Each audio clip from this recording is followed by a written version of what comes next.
I'm Scott. Welcome to my home and my kitchen. And I just have to start by saying YouTube is the most fantastic place. I put these videos up, and last week I received an email from an old friend of mine. We went to college together back in the 90s in Waco, Texas at Baylor University. And she emailed me and said hello and how great it was to see me and all that kind of stuff that you get in those kind of emails. And she reminded me in the email of these places we used to eat in Waco that had the best chicken fried steak. One was the Elite Cafe. The other was Heitmiller's Steakhouse, both exceptional chicken fried steaks. And that made me want to share my recipe for chicken fried steak with you. I think it's just as good as those two places, if not better. And I'm going to serve these chicken fried steak with some country mashed potatoes, just boiled mashed potatoes, red potatoes, mash them up with some buttermilk and some spices, and some green beans. So let's get started on the chicken fried steak. Chicken fried steak, it's really delicious and not that hard to get together. The star of the show for this one is top round steak. You can buy that at any butcher shop.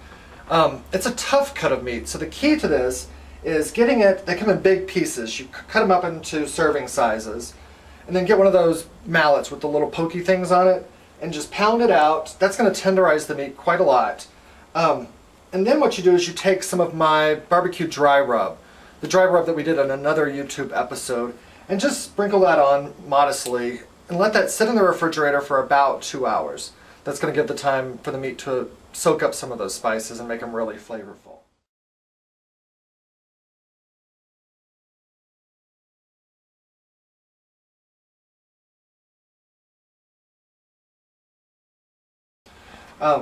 So that's that. The other two ingredients are going to be your flour mixture and your egg mixture. That's what we're going to bread the meat in before we put it into our skillet with the oil. So for the flour mixture, this is what you'll need. So you just take all those ingredients, take a fork, mix them together. That's as easy as that. For the egg mixture, this is what you'll need. So it's really easy. You just take those ingredients with a fork again, whisk those up. It'll be a little bit brown because of the Worcestershire sauce, but that is absolutely fine. This is just going to hold the flour mixture onto our meat. Then you'll need a large skillet. Cast iron works really the best, but since I'm doing 3 steaks tonight, I'm getting a larger skillet. Get that over the heat, and the most important thing to frying is the temperature of your oil. As we watched in my fried chicken episode, we're looking for a temperature between 325 to 375. 350 is actually perfect. If you get it up to 375, that helps, because then when you add the cold meat, the temperature will drop right back down to that window that you need it at. So the best way to find out what temperature your oil is, if you're not experienced at frying, is to invest in a nice thermometer. They sell them everywhere.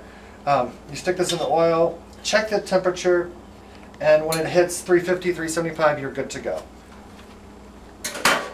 Okay, so what we're going to do is take our cutlets that we've pounded out with a mallet.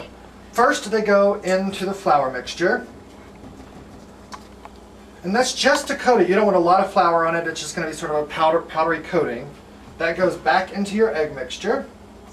Again, we're not looking to completely make a lot of it stick on there. You're actually going to shake most of it off until it's just nicely wet, then back into your flour mixture.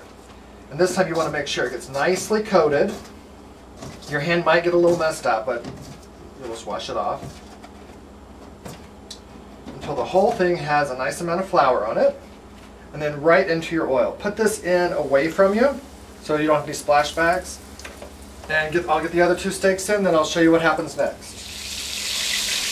Okay, so I've got my 3 steaks into the skillet. They're frying nicely. What we want to be doing is checking these, and when the underside gets nicely browned, not too brown, but a golden brown, you want to go ahead and flip these. It's not really about a time, because each steak's going to cook a little bit differently. So it's more about what the outside looks like. So I'm going to keep my eye on these. It'll probably take about 2 to 3 minutes. Then I'll take my tongs, flip them over, and we'll do the other side. So the first side is nicely browned. I'm going to give these a flip over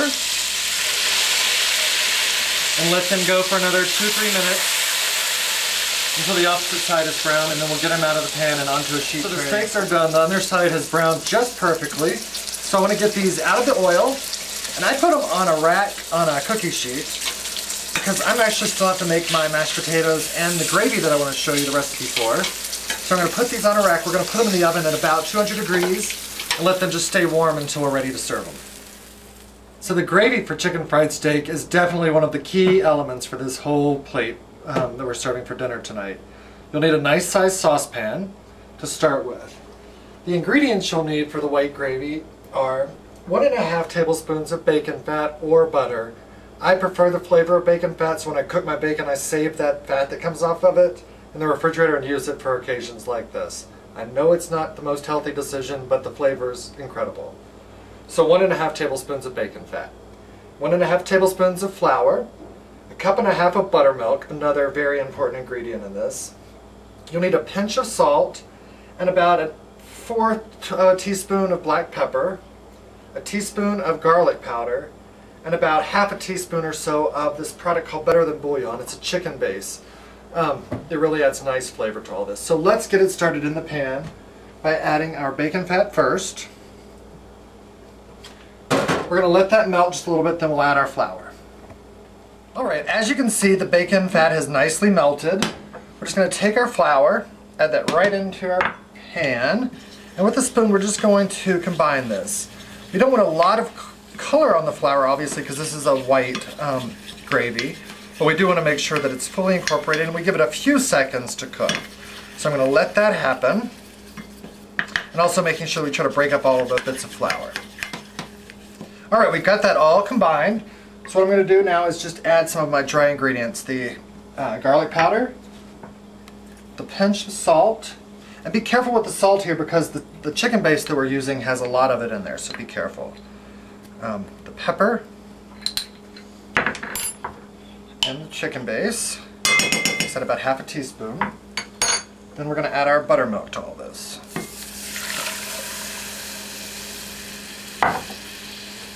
And stir to combine.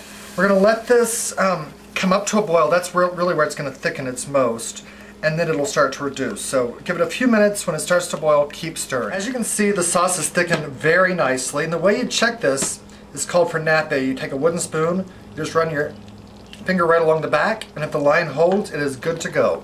So I'm going to turn the heat off on this because it is perfect.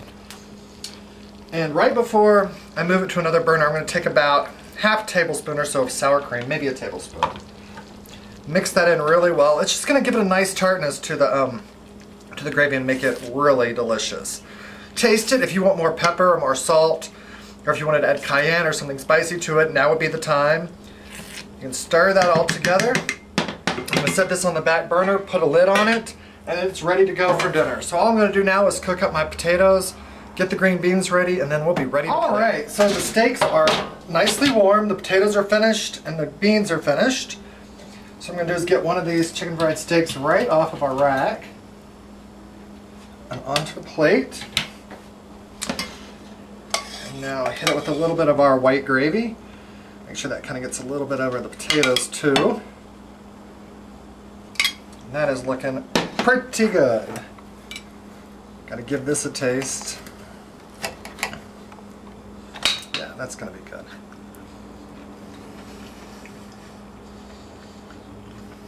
It absolutely is. Y'all, it's really, really good. You should give it a try. It's like it showed, it's not that hard. And as always, thanks for watching. Please feel free to email me, as my old friend from Baylor did, at scottindenver@msn.com. And I'll be happy to prepare a recipe for you. Also, please check out my new website, www.scotthargrove.blogspot.com, for more information about me and the services I provide. Alright, take care. Bye.